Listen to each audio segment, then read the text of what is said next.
Ex-police dog keeps barking at tree. Dad finds a lot more than wood inside. He spontaneously pricked his ears up as he put his nose to the ground. This was something that Smith had never seen his dog do before. Not like this, anyway. They must have stumbled onto something huge. His big paws pressed into the soft soil. He was as still as a statue. He felt compelled to check out the tree that his dog was so interested in, but he knew it would be an ordeal all right. He could feel his pulse race as his palms became clammy. He wouldn't have believed what he'd stumbled on if he hadn't seen it with his own eyes. When the Smith family first laid eyes on Kyle, the grizzled ex-police dog, they fell in love with him instantly. He'd spent 8 years as a service dog and had just retired. He was ready to live out the rest of his life laying around being loved. After they adopted Kyle, the family loved nothing more than taking him on walks every day. They would often take him to the woodlands close to their home. Kyle loved to chase the squirrels he found even though he'd never catch them, but there was something else that caught his eye. It was like any other normal day walking Kyle until they noticed that something wasn't quite right. He was acting strange, he was tense, sniffing around with purpose. Maybe it was old reflexes from his days as a service dog. Either way, something was definitely off. Kyle had been to 2 other families before the Smiths. The last 2 were only temporary because he hadn't retired as a police dog yet and still had some more crime fighting to do. With all his police dog training, Kyle's strengths were in information gathering. He was a real detective, but when it came to having to be aggressive, it just wasn't in his nature. He'd still defend any officers he was with and now his new family if he needed to. Once Kyle had gotten his new partner, Officer John, his training picked up and he soon learned to be more aggressive when the situation demanded it. He'd often defend his new partner with his life. A service dog would more often than not go out on patrol with multiple officers, but when it came to Kyle, he just wouldn't listen to anyone the way he did to Officer John. The two made a great team and shared a special kind of bond together. So the two were on permanent duty together. Kyle was even adopted by John. When Kyle's time on the force was coming to an end, John wanted more than anything to keep him, but with him still on duty, he couldn't look after him.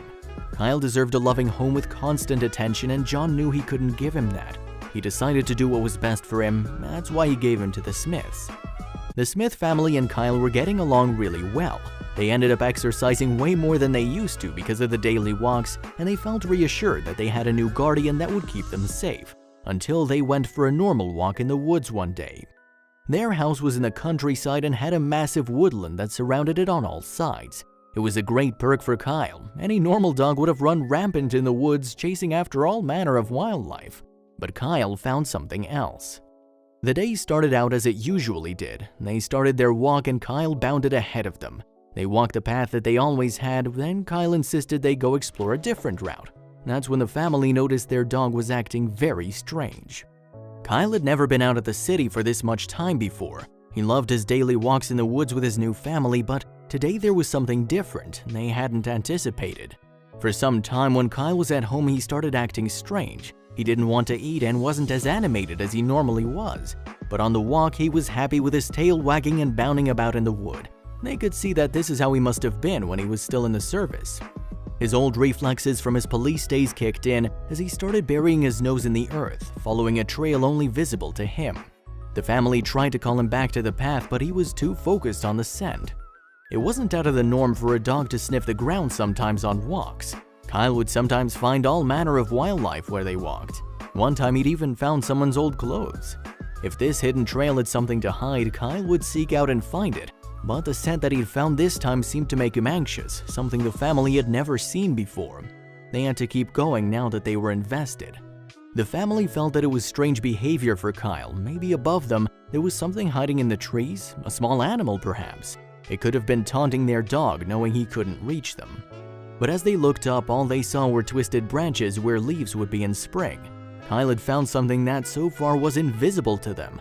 What had he found? The family started getting nervous too. Smith called him again, but it was no use. Instead, Kyle lay down frozen. Smith wasn't sure what to do, so he called John, Kyle's ex-partner.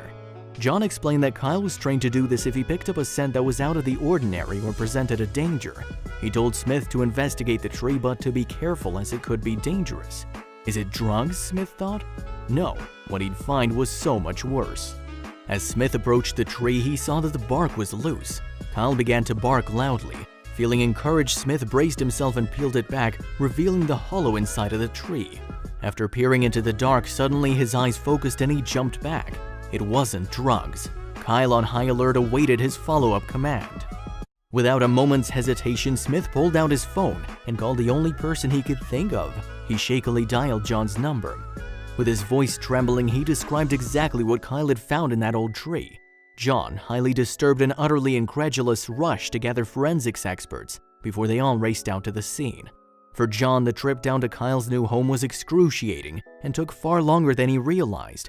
After 2 hours on the road, they were still driving. John had been so busy with work that he hadn't been to visit Kyle since he'd been adopted by the Smiths.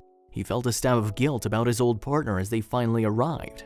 As soon as he sees the familiar side of the cruisers, Kyle can't contain his excitement. He runs toward John to a reunion that would drive you to tears. But with a serious matter to attend to, John soon made his way to the tree. He pulls back the tree bark. His heart races as Kyle urges him on with his barking. His eyes pop as he confirms the heinous sight Smith had described. What is it? Kyle had led them to a human skeleton that had been stashed within the tree. However, it was so well packed within the tree that they had to carefully chop it down to assess what they were dealing with. As they continued their work, Smith was amazed at how lively Kyle became. It was like he was back to his normal self. Smith noted how much Kyle loved John, but while he was watching Kyle, new information was unfolding. Officer John felt completely out of his depth when he saw the remains stashed in the hollow tree. Ready to inform his chief police officer so they could send more reinforcements, he began to dial, but just before he could get a hold of the station, someone stopped him. The forensic experts he'd brought with him stopped him before he could place the call, and it was a good thing they did. They began to unpack their tools and analyze the skeleton to try to place its origin. Usually, forensic investigators need at least a week to conclusively determine whose remains had been found and where or what they'd originated from. They'd stopped John from making the call because what they discovered meant that further investigation wouldn't be necessary in this case. They already had everything they needed. The skeleton was a life-sized human skeleton, but it was also a fake. Someone must have planted it as a Halloween scare or prank within the tree bark and forgot about it. They laugh in relief, but what they couldn't understand is why Kyle would alert them to a situation like this. He would have been trained to learn the difference between non-threatening and threatening smells. Then it clicked. Smith was the first to put 2 and 2 together. He realized Kyle just wanted to see John. His recent behavior showed signs of loneliness. He was missing his best friend and former partner. He knew John would come running at his police behavior. Perhaps that's why he did it? Was it orchestrated? Kyle had been looking at John since he arrived. John looked down at his ex-partner, who was still jumping around in excitement, licking his hands and nuzzling his legs. Then it dawned on him that maybe this had never been about the skeleton. John recalled that in all their years of working together, there was only one quick and foolproof way to get his attention. Kyle must have known that there was no quicker way to make John rush to him. All he had to do was sit and bark at something when he found it, just like he'd been trained to do.